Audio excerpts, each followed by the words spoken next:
Hi, welcome to Tipsy Tooth Talk. I'm Dr. Carlin Palmer Blume. And I'm Dr. Michelle Bishop, and I call it T-Cubed because I can't say it. You did great today. I'm on a roll. It's a new year. Hey. All right, so we've had a busy day. Y'all, we started hair and makeup at 7 this morning. I have left my zip code multiple times today where, you know, that's not something usual for me, so. Yep, and if you follow us on Instagram, yay, and we're sorry all at the same time because you're about to get blitzed. Yes, yes you are. Yes you are. We even have our social media team in the house with us today. Yeah. Mm-hmm. And so we are making a drink that is one of their signature drink. The Massimo Signature. By the way, you can follow me at Dr. Carlin Blume. And Dr. Michelle Bishop. Well, I had to think about it. So some things are like, I know. Oh, there's too many Instagram accounts to keep up with. Dr. Michelle with one L, not two, because two spells hell. So Michelle with one L, Bishop, Dr. Michelle Bishop. That took a lot. See? Oh, I'm just not good at this. Not. So people laugh at me, but it's true. Okay, but and we're finishing up. You're already skipping. Sorry. We're finishing up our denture series. So we've talked about conventional denture partials, and then we talked about conventional dentures, and now today we're talking about implant retained dentures. And we're going to talk about PD partials coming up soon. There you go. As soon as I get an example of them. Now go. Okay. So the Massimo Signature was requested that we get Woodford Reserve. There you go. And we are going to do a bourbon tasting one down the road, but we're going to get my friend Mike Losberg to help us with that. Okay. So this is going to be a bourbon cocktail, but Woodford Reserve was requested. Okay. And it is good stuff. I've had it before on my bourbon and baby tea. Oh yes, I'm not a bourbon person. You know, I wasn't either until bourbon and baby tea. And they started teaching me about it and teaching me how to taste it. Well, we all know how the teaching me about scotch and tequila went, so I'm not sure we're going to get much further with bourbon. That tequila was good. That tequila was good. All right, so we're going to do... It wasn't good, but it's comical. It wasn't good. Tongue in the floor of your mouth, sister. All right, here we go. So we got some bourbon. And we were given this recipe in a little of this and a little of that. Yes. So we're trying to turn it into measurements. So that looks so a shot glass full of. Should we do a little bit more? I don't know. We did. Okay, we're getting a little bit more sign. I'm gonna do like another half shot. Okay. Okay. She wasn't here for the test round. Needless to say, we started with our hair and makeup and mimosas this morning. That's 7. Okay.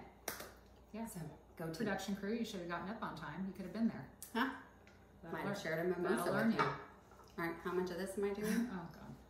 Okay, to like in between here and there. All right. Because I did more bourbon, I'm gonna do on the upside of that. Okay. I think for us that's a solid choice. Even though we're low sugar diet people. In theory. Oh.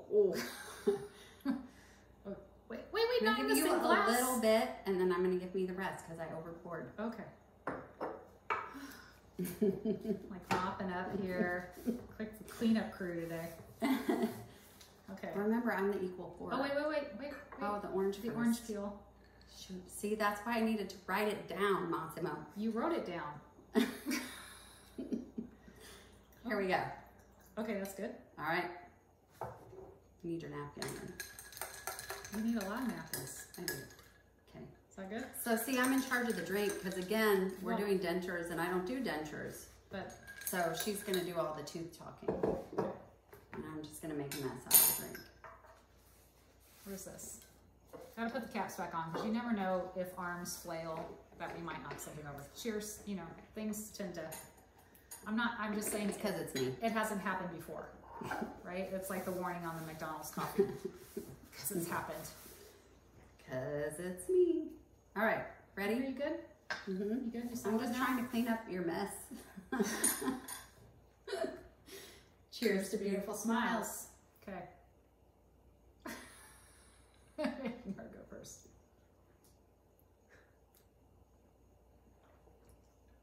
It's better than the Grinch. I think it's okay. It's better than expected, Yeah. actually.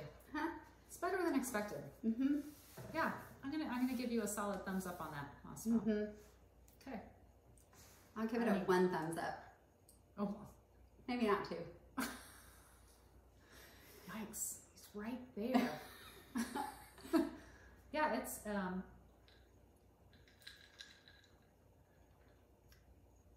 good with it. But as we know, I'm kind of good with drinks. No, it's better than expected, to be honest.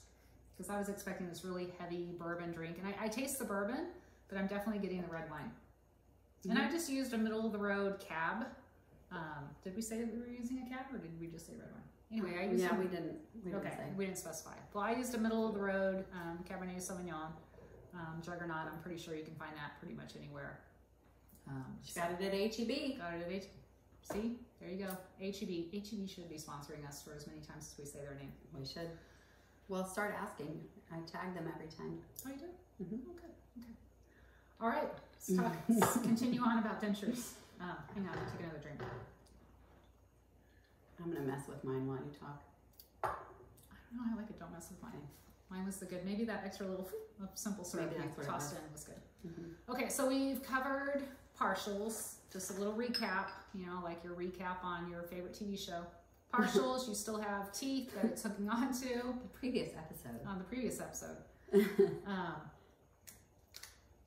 I know you threw me off track because then I'm thinking of previous episode, I'm thinking of This Is Us, and I'm just as devastated as everybody else that's ending. Okay, so on the previous episode of Tipsy Tooth Talk, got it out. Partial dentures, you still have teeth, and so the partials hook onto that, and it gives you stability. Conventional dentures, all the teeth are gone, and we just have the denture sitting in there on top of your gums, whether it be on the bottom or up on top. And on top, I know it doesn't make sense, but they stay better, way better than the bottom does because of the suction that's created and the amount of bone and the area that we can cover, because we cover the roof of your mouth and it gives a great suction. On the bottom, we just have around the sides here where your teeth are sitting, and we can't cover really under the tongue, which is why people hate lower dentures, and you will find them in bedside tables across the U.S. Which you mentioned last time. Yes, I did. Mm-hmm. Okay, so if you don't want a conventional denture and you're able to have some implants, what we recommend is 2 different things. Some people don't want, I'm going to cover the extreme option first. Some people don't want their denture to come in and out, right? They don't want to put it in the morning. They don't want to take it out at night. They just want it to be in there. And so that is called an all-on-4 process, where 4 to 6 implants are placed, different type of implants than what I'm going to show you here. But they're placed at a certain angle, and it's a day surgery, basically. Any teeth that are removed, the implants are placed, the surgeon does all that. I'm usually there at the time of surgery. I have the denture already made, and then once the surgeon is done, it's like a little baton handoff, and then I take over. Yes, there you go.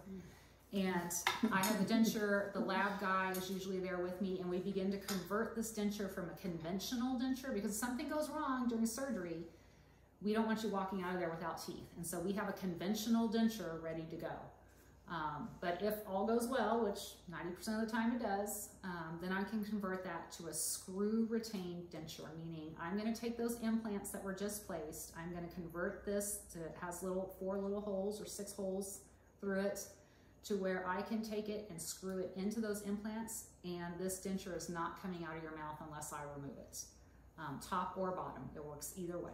And so it's a phenomenal process. It is a life-changing experience for a lot of people. So you don't have to wait for the implant to heal when you're doing not when you're doing an all-on-4. Wow, why? Because the implants are placed at an angle, and not so. These implants are placed straight up and down in parallel. These implants are usually placed at an angle to take the force, and we're screwing it in there with temporary abutments at a very light torque, and so they can take the torque and sustain it. Now you can't go out and bite into fried chicken or a rib or chew some chewy steak while you're healing.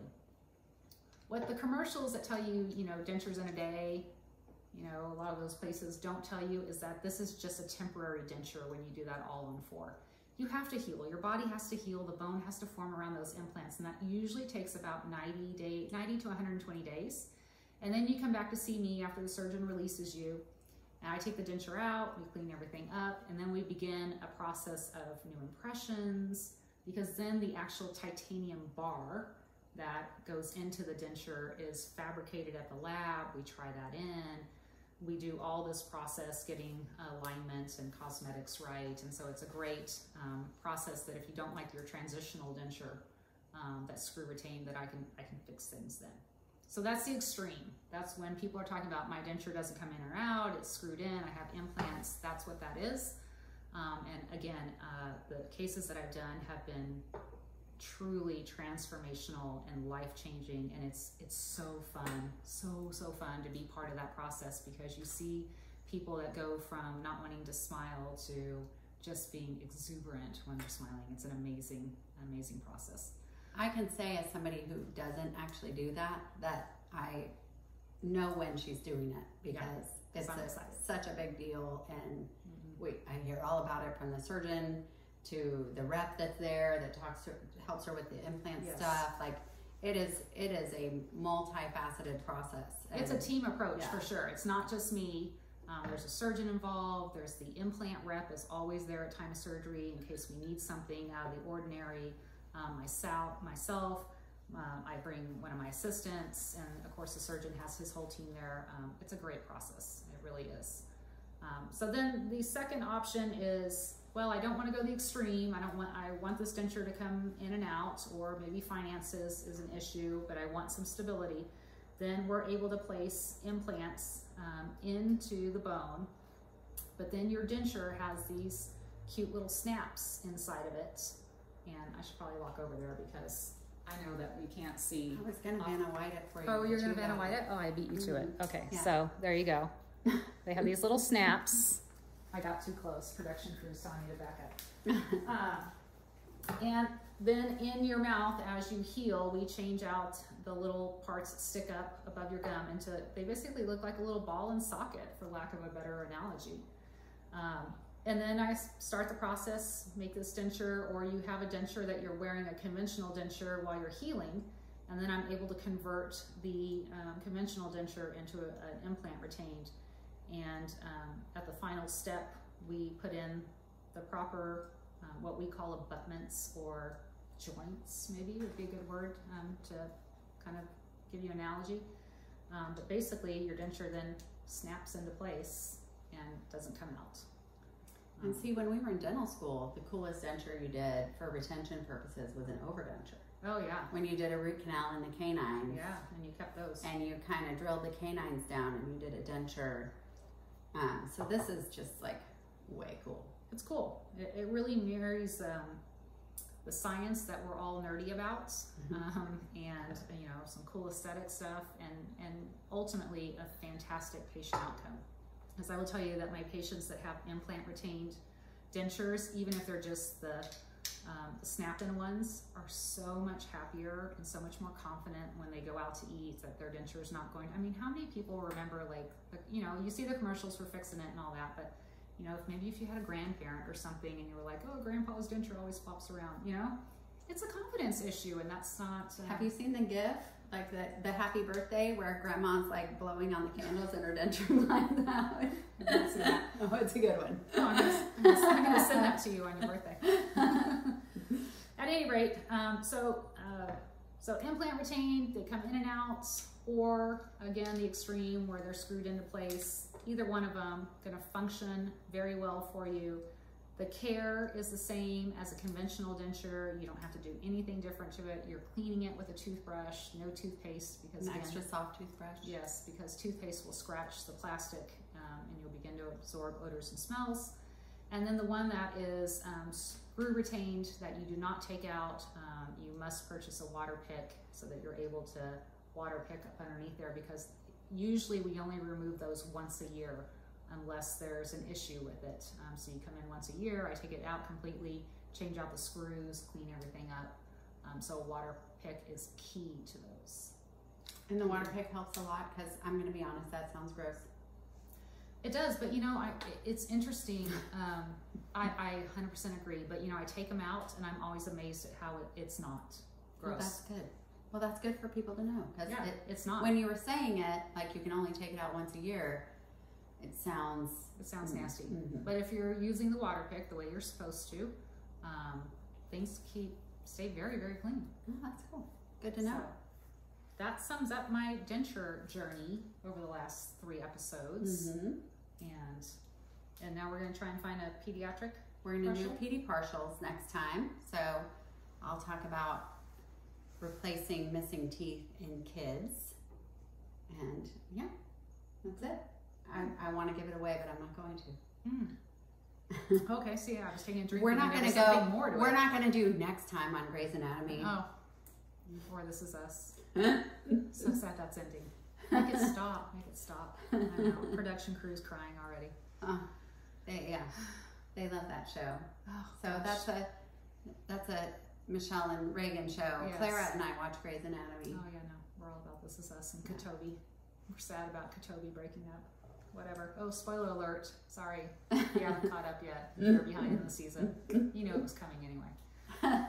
If you saw the season finale from last year, you knew it was coming because they foreshadowed it. So anyway, all right. Well, that was the Massimo Signature.